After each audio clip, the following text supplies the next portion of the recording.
This lecture is not specific to the CISM certification, but it can help you find areas where you can be more efficient and more effective and reach your goals sooner. How to cut out all the fluff and really get what you want in life. I've had questions from many students asking, how do you stay motivated? How do you actually reach your goals? How do I stop coming up with all the good excuses why I can't study right now because... And it really is a mindset change you need to have. And then there's a bunch of little things you can do that when you do them together, you are going to be more efficient. You are going to reach your goals a lot sooner and you're going to reach more of your goals. So let's look at all the things that you can do that can help you on your CISM certification and in life in general. And use as much of this or as little of this as you want. I think the more of it you use, the better you're going to do. And even if you don't think it's going to help you, try it out. Most of my students that were skeptics about some of the items in here took me up on the offer when I said, prove me wrong. And most of them came back and said, hey, it actually works. So for your goal, in this case, passing the CISM certification, why do you want to be CISM certified? What is it it's going to do for you and your family? Is it going to allow you to keep your job, get a new job, make more money, make a better life, buy that new car? Whatever your motivation is, be very clear about it and make sure it's your goal. I've had friends and family and a lot of students who've been miserable in their lives because the goals they had were not theirs. It was their parents, their spouse, their friends who wanted them to do something. So ask yourself, is this something I want for me? If it is, go for it. And then make a plan. I reach the vast majority of my goals, and the ones I don't, it's not because I couldn't, but because my goals change. And a big part of that is making a plan that works. A certification like the CISM certification can be very overwhelming, and having a good plan can help you with that. So in your plan, you break everything down into manageable pieces, something that seems attainable. You can do the plan as elaborate or as simple as you want, and don't keep breaking everything down into small pieces just because you can. Once you've broken it into a piece that seems manageable, that's good enough. You can do it in an Excel spreadsheet like here. Every fourth row, I have the date, then I have what I'm studying, how much of it I'm studying, and how many hours I plan to use that day. And your plans are an iterative process. They will change. Then you just adjust the plan a little. And once you have the goals, and maybe after you have your plan, tell someone about it. If you have a spouse or significant other, involve them in the planning. This is obviously going to impact their lives too, both from the study time and also what you're going to get out of it when you're done. Figure out together what's a reasonable amount of time to spend on studying. You're in this together. Don't ostracize your partner. And once you have the plan, explain it to someone. This again can be to your partner, but someone else works just as fine. This is what I want. This is how I'm going to achieve it. This is what it's going to do for me. And here's the piece-by-piece plan on how I'm going to do it. If you look at a common approach to the CISM certification, which is the one I suggest to my students, watch the videos you have, read the book. If you feel reasonably confident, go to practice tests. If not, rewatch the videos again and then do some practice tests. Let's say you have 20 hours of video. Then you start filling that into your plan. I can do 2 hours on each weekday, and I can do 5 hours on a weekend, so it's going to take me a week to finish the videos. Then the book. How many pages does it have? How many can you realistically read in the time you have allotted for each day? And then you fill that into the slots. This day, I'm going to read this book from this chapter to this chapter or this page to this page. You know exactly what you're doing every day. If you're able to read more, then you just adjust the plan. The same for the practice tests. And once you reach the practice test stage, it's going to be like a circle. You do a practice test, then you look at the answers you had wrong, then you study those areas, then you do another practice test. So for normal days, your study could be 50 minutes of practice tests, maybe 50 questions. That should take you 45 minutes to an hour. And then the rest of your study time that day, you can spend that on reading up on the questions you had wrong. You do the same the next day. And that's really what you do all the way to the point where you're scoring consistently over 80% on all domains in multiple practice engines. But having that plan, knowing exactly what you're doing that one day, is going to make it manageable. And not, oh my god, I need to watch 20 hours of video, read a 1,000-page book, and do 3,000 to 5,000 practice questions. Having it down to specific tasks for one day makes it attainable. When you tell someone about your studying, about your plan, and about your goal, do that not just for the nice conversation, but to make a commitment. It's not as easy to back out of something if you tell someone about it. And in line with that, buying something also helps. You have made a financial commitment to this project. So buy the book, buy the videos, buy whatever study materials you need. That again raises the chances of you actually completing it a little bit. And start now. Many of us have issues with procrastination. I'll do that next week, or next month, or it never happens. But taking that initial first step and start doing something, make a very high-level plan. Just anything that can start you down the path also makes you much more likely to finish it. It is also very efficient to build new habits around your new goal. You need to build a habit of studying every day. And the way you build a new habit is by doing it every day and preferably at the same time. Once you've done it for 3 to 4 weeks, it is a habit. You can also do it in reverse. If you want to break a bad habit, stop doing something and again do it for 3 to 4 weeks. And you're obviously not going to be successful every day, but reward yourself when you are. And build in reminders so you don't do the bad habit. And if you can, use the buddy system. I used it when I did my CCNP certification. I started talking to someone else on a Facebook group for that certification who was in the city I was in. We met up for, I think, half an hour, had some coffee, talked it over, and then every week or every 2 weeks, we would just check in with each other. Not meet up actually in person, but just say, hey, how are you doing? How's the studying going? Where are you in your plan? What are you having problems with? We will talk for 10, 15, 20 minutes maybe, and having that person that can help you keep you on track really works. Now let's look at some of the things we do every day that we probably should stop doing. And we should stop doing them to save valuable time and use the mental clarity we have when we need it.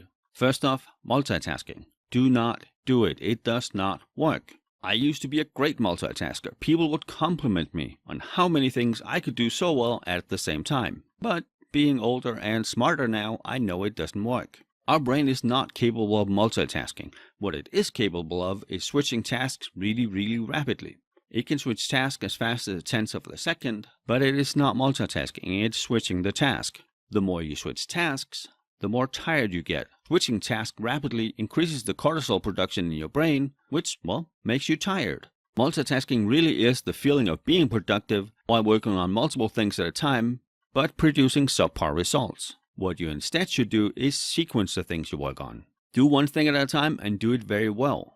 You can use time blocking or batching, and all of those three actually work very well together. So sequencing tasks is just doing one task till you're done, then you do the next one, then you do the next one. But you're only doing one task at a time. Batching is grouping similar tasks together. If you know you need to send out 10 emails, then have an email slot. In that slot, you only send emails and you only do one email at a time. Remember, don't multitask. And that then ties into the time blocking. Be very specific on what you do when. From 8 to 9, I answer emails. From 12 to 1, I do this. From this time to this time, I do that. You have specific allotted times for all the things that you control. Obviously, if you work in a fluid environment, then that's not so much an option. But do it to the extent you can. And this obviously also applies for your studying. Focus on just studying. Don't check social media. Don't cook. Don't clean. Don't check websites, just focus on one thing, you're studying. Which then brings us to social media. And this is actually one of the places where I get the most pushback from students. But I don't want to stop checking social media. And I'm not telling you to do that. But the average social media user checks it 150 times a day just for 30-40 seconds. All the little checks. That's not the big sessions. If we just do one session of, let's say, 30 minutes in the evening, that's over 2 hours every day you use on social media. And I'm not saying stop using social media. Just control when it happens. I wouldn't stop. If you look at those 2 hours you spend every day, over the course of a year, that's 30 days 24/7. Or almost 4 months of working 8 hours a day. Think of how much studying you can get if you can cut that down to half an hour. Most of what's on Facebook is non-important and non-urgent. Yes, it's awesome to see your sister's new baby or your friend's awesome lunch, but it's okay. It's going to be there in 2 hours when you're done working and you have your social media session. You don't have to reply right now. And dividing everything you do into the 4 quadrants of the Eisenhower principle can help you understand what actually adds value to your life. The Eisenhower principle uses 4 quadrants of things that are urgent and important. Quadrant 1 is urgent and important. Then we have important and non-urgent, non-important and urgent, and finally quadrant 4, where most social media is, non-important and non-urgent. Your CISM studying should be in quadrant 2. It is important, but it's not urgent. It doesn't have to happen right now. Our quadrant 2 activities we have plans for. We have time set aside for it. Quadrant 1 is putting out the fires. Quadrant 3 is putting out fires that are not important. So figure out where the things you do are and treat them appropriately according to that. So now that we've looked at some of the things you should not do, let's look at some of the things you should do. First off, let's start by finding your peak hours. The peak hours are the time of day when you're clearest, when you have the most energy, and where you just get more done. If at all possible, put your studying here. For most people, it's in the morning when they wake up. Some people, it's a couple of hours later, and others, it's in the middle of the night. You most likely know when you have your peak hours, so if you can, put your studying there. And get enough sleep. It is more efficient to sleep an hour extra and have enough mental clarity to actually understand what you're studying. Work smarter, not harder. It doesn't matter if you spend 30 hours a week studying if you only retain 10% of the knowledge. And the time you invest in getting more sleep pays off in tons of areas, not just the mental clarity and learning faster. If you get enough sleep, you will have more energy. You will have more focus. You will make a lot less mistakes. You will retain knowledge a lot faster. You'll be sick less often. And you will not compromise your immune system. And how much sleep that is very different. But you know when your body feels rested when you wake up, that's probably the right amount of sleep for you. And that really is the essence of what I'm teaching right now. Being actually productive versus the feeling of being productive. It doesn't matter if you feel you're super productive if you get nothing done. And if you are one of those lucky people who can nap, do so. Getting that half an hour or hour nap can reset your brain and give you a second peak hour of the day. It is well worth it. And eat and drink enough at the right times and the right foods. There is a reason why all the world's top athletes are very regimented in what they eat, when they eat, and what they drink. They understand that your body is a machine. The better you treat it, the better it performs. And that doesn't just affect your physical ability, it affects your mental ability, which is something you desperately need for something as big as the CISM certification. Which then brings us to exercise. Yes, exercise can actually help you get your CISM certification. Just like the sleep, the half an hour, hour, 2 hours, whatever you spend 3 to 4 times a week is a great investment. If you exercise, you will be more alert. You will think clearer. You will have more energy. You'll be in a better mood. You will have better impulse control and you'll be sick less often. You'll have a longer lifespan. You'll be happier and you will feel better. And then finally, some stuff I also get pushback on, just like on social media when I tell students to do it, but they all come back and say, hey, it actually works. Visualization. See yourself achieving your goal. See yourself walking out of the exam room and the nice proctor behind the desk handing you a printout saying, congratulations, you passed.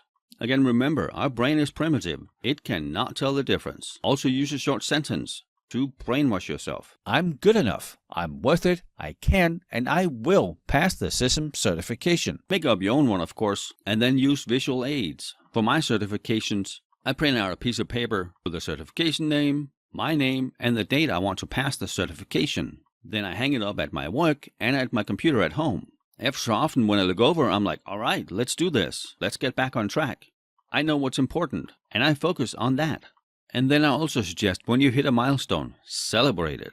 There's a reason why so many websites and forums have gamification. It gives you a sense of accomplishment. You get that little gold star next to your name, or 2 gold stars, or a badge, or whatever they use. So rewarding yourself when you read half the book, the whole book, watch all the videos, you get 70% or 80% on the practice exams. Do it because it's nice to do to yourself because you're working so hard and it works. The last certification I did for each of my milestones, I had a reward. And I also used visual reminders. So I knew once I finished this part of the training, I had a gift card for movies and a dinner after with my wife. It was hanging there on the wall reminding me, when you get to this point, that's a reward you get. And how many and which milestones you want is really up to you. But maybe when you read half the book, when you finish a domain in the book, when you're done with the book, when you watched all the videos, and then at a certain percentage when you hit 70% on all domains, 80% on all domains in practice tests. But have something to look forward to. It could be a day at the beach, nice barbecue, whatever would motivate you, and for you would be something to work towards. And then obviously, when you pass the certification, celebrate big. You've put so much of your life on hold, you have invested so much time, probably a good chunk of money in it, and you did it. High five. And as I mentioned earlier, all these tips and tricks can be used for anything you do. I've used them for many years without even thinking about it. It wasn't until my students started asking me, how do you get so much done? Why do you always reach your goals? Why don't I reach mine? I sat down and just thought it through. What is it that I do different than they do? We had long talks about it. And through that, I figured out what I do different than other people. And of course, pick the stuff that works for you and ignore the rest. But in most cases, all of it should work for, well, anyone. It really is just about telling your brain what you want, focusing on what's important, and giving yourself the highest possible chance to succeed. So sit down, articulate to yourself why you want to be certified, what is it going to do for you, and build your plan for it. Start very high level. These are the books I'm going to use. These are the videos. These are the practice tests. Once you have that, then break it into the smaller pieces. I can read 30 pages today, 50 pages today, whatever works for you, and then plug that into each day. Read from here to here, taking this much time. If you do that and you do it right, it's not going to seem as overwhelming as it does for many students, because you have the right approach, both for your studying, but also for the exam. I hope this has been helpful to you. Even though it's not really system related, it's very system related, because it can make you more efficient. It can give you a higher chance of reaching your goal and getting certified. So put it to good use.